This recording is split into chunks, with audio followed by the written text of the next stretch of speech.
السلام علیکم اسٹوڈنٹس، مجھے امید ہے کہ آپ لوگ بالکل ٹھیک ٹھاک ہوں گے۔ آپ کا 7th کلاس کا اسلامیات کا آج 3rd لیکچر ہے، جیسا کہ فرسٹ چیپٹر ہم کمپلیٹ جو ہے وہ پڑھ چکے ہیں، اور جس کا نام تھا ایمانیات اور عبادات۔ اس کا جو بے والا پارٹ ہے، عبادات والا، اسلام میں عبادت کا تصور جو ہے وہ ہم آج پڑھیں گے۔ عبادت کے بارے میں نے جیسا کہ آپ کو پہلے بھی بتایا تھا کہ عبادت جو ہے وہ اللہ تعالیٰ نے اپنی نعمتوں کے جو ہے وہ بدلے میں ہم پر کچھ عبادات فرض کی ہیں، تاکہ ہم ان کو ادا کر کے اس کی نعمتوں کا شکر ادا کریں۔ اسلام میں عبادت کا تصور بہت وسیع ہے، اگرچہ اسلام نے نماز، زکوٰۃ، روزہ اور حج کے ذریعے عبادات کا جامع نظام دیا ہے، یعنی کہ ایک بہت بڑا مجموعی نظام ہمیں دیا ہے تاکہ ہم عبادات کریں اور اللہ تعالیٰ کا شکر ادا کریں۔ اس کے علاوہ دیگر یعنی دوسری اخلاقی، معاشی اور معاشرتی تعلیمات پر عمل کرنا بھی عبادت ہے، یعنی کہ جیسے ہمیں اخلاقی تعلیمات دی گئی ہیں کہ ہر کسی کے ساتھ اخلاق سے پیش آنا چاہیے، معاشی تعلیمات، معاشی کا مطلب ہوتا ہے معاشی نظام ہمیں دیا گیا ہے سود سے پاک۔ اس کے علاوہ معاشرتی، جس معاشرے میں ہم رہتے ہیں وہاں معاشرے میں ہم نے اپنا کس طرح سے اخلاق رکھنا ہے، کس طرح سے ہم نے رہنا ہے، وہ تمام تعلیمات پر عمل کرنا بھی عبادت ہے۔ علاوہ ازیں اس کے علاوہ حقوق العباد کی ادائیگی بھی اللہ تعالیٰ کی عبادت ہے۔ حقوق العباد یعنی ماں باپ کے حقوق، اس کے علاوہ اولاد کے حقوق، ہمسایوں کے حقوق، تمام جو ہے وہ حقوق العباد کی ادائیگی جو ہے وہ بھی اللہ تعالیٰ کی عبادت ہے۔ اللہ تعالیٰ نے انسانوں اور جنوں کو اپنی عبادت کے لیے پیدا کیا۔ سورۃ الذاریات میں اللہ تعالیٰ کا ارشاد ہے، میں نے جنوں اور انسانوں کو اس لیے پیدا کیا کہ میری عبادت کریں۔ وما خلقت الجن والانس الا لیعبدون، سورۃ الذاریات کی آیت نمبر 56۔ آج ہم نماز اور زکوٰۃ کے بارے میں پڑھیں گے۔ سب سے پہلے نماز جو ہے اسلامی عبادات میں سب سے افضل ہے۔ نماز جو ہے وہ دین کا ستون ہے۔ ستون مطلب پلر، جس کے بغیر عمارت کھڑی نہیں ہو سکتی۔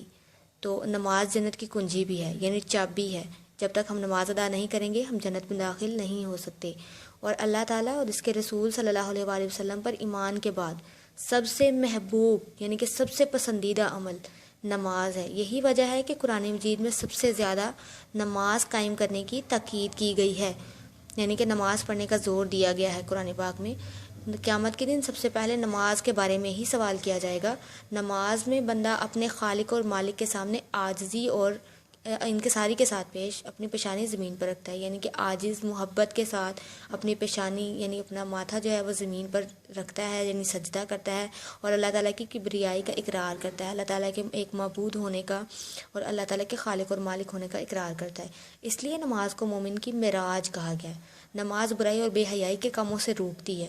نماز مسلمانوں پر روزانہ 5 بار فرض ہے۔ اور زکوٰۃ کے بارے میں پڑھیں گے جی۔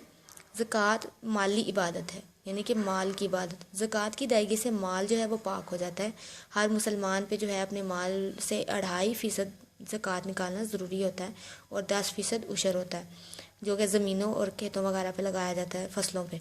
زکوٰۃ بھی اسلام کے بنیادی ارکان میں سے ایک ہے، یعنی کہ جو اسلام کے بنیادی ارکان ہیں جیسے نماز، حج وغیرہ، توحید اور رسالت پر ایمان، یہ تمام جو ہیں یہ بنیادی ارکان ہیں، اور زکوٰۃ بھی ان میں سے ایک ہے۔ سورۃ توبہ میں زکوٰۃ کے 8 مصارف کا مطلب ہے جن کو زکوٰۃ دی جاتی ہے، ٹھیک ہے، جو لوگ اس کے حقدار ہوتے ہیں۔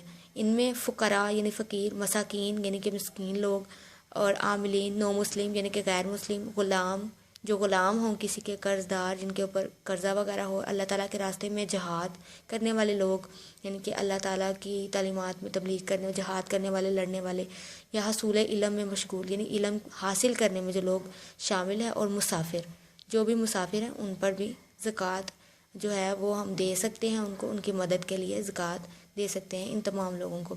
اس کے علاوہ اللہ تعالیٰ کی عطا کردہ رزق میں سے اس کی رضا کی خاطر اس کے راستے میں مال خرچ کرنا بہت ہی اعلیٰ عبادت ہے، یعنی کہ اللہ تعالیٰ نے جس طرح سے آپ کو مال دولت دیا ہے، اگر اس میں سے آپ اللہ تعالیٰ کی رضا کی خاطر اس کے بندوں میں کچھ مال خرچ کریں گے تو یہ بھی بہت بڑی عبادت ہے، اس کا بھی بہت اجر و ثواب ہے۔ اللہ تعالیٰ نے قرآن مجید میں نماز کے ساتھ زکوٰۃ کی ادائیگی کا بھی حکم دیا ہے، جیسے کہ جو ہے وہ قرآن پاک میں کئی جگہ پہ آیا ہے، واقیم الصلاۃ و آتوا الزکوٰۃ، واقیم الصلاۃ و آتوا الزکوٰۃ، نماز قائم کرو، زکوٰۃ ادا کرو، ٹھیک ہے۔ اور جو لوگ اللہ تعالیٰ کی راہ میں مال خرچ نہیں کرتے، یعنی کہ جو مال اللہ تعالیٰ نے ان کو دیا ہے اس میں سے غریبوں کو نہیں دیتے، زکوٰۃ ادا نہیں کرتے، ان کو قیامت کے دن کیا ہوگا؟ سخت عذاب ہوگا۔ جی ہاں، جو زکوٰۃ ادا نہیں کرتے ان کو سخت عذاب ہوگا۔ زکوٰۃ کا سب سے اہم فائدہ کیا ہے جی؟ سب سے اہم فائدہ جو زکوٰۃ کا ہے کہ معاشرے میں محبت، ہمدردی اور امن و سکون کی فضا پیدا ہوتی ہے. کیسے پیدا ہوتی ہے؟ اگر ہم زکوٰۃ ادا کریں گے، غریب لوگوں کو دیں گے تو غریب لوگوں کے دل میں ہمارے لیے محبت اور ہمدردی پیدا ہوگی. ٹھیک ہے، اس طرح سے امن و سکون اور خوشی کی فضا جو ہے وہ قائم ہوتی ہے. جی یہاں تک آج آپ کا لیکچر ہے، اور آپ نے یہاں تک اس میں سے جو بھی شارٹ کوسچن ایکسرسائز لونگ وغیرہ جو بھی بنتے ہیں MCQs، وہ آپ نے اس کو اچھے طریقے سے یاد کر لینا ہے. اچھے طریقے سے پہلے اس کو ریڈ کریں اور اس کے بعد جو ہے اس کو یاد کریں. ان کے اندر سے جو کوسچن بنتے ہیں اور اچھے طریقے سے آپ لوگوں نے اس کو تیار کرنا ہے. اللہ تعالیٰ آپ کا حامی ناصر ہو، آمین. اللہ حافظ.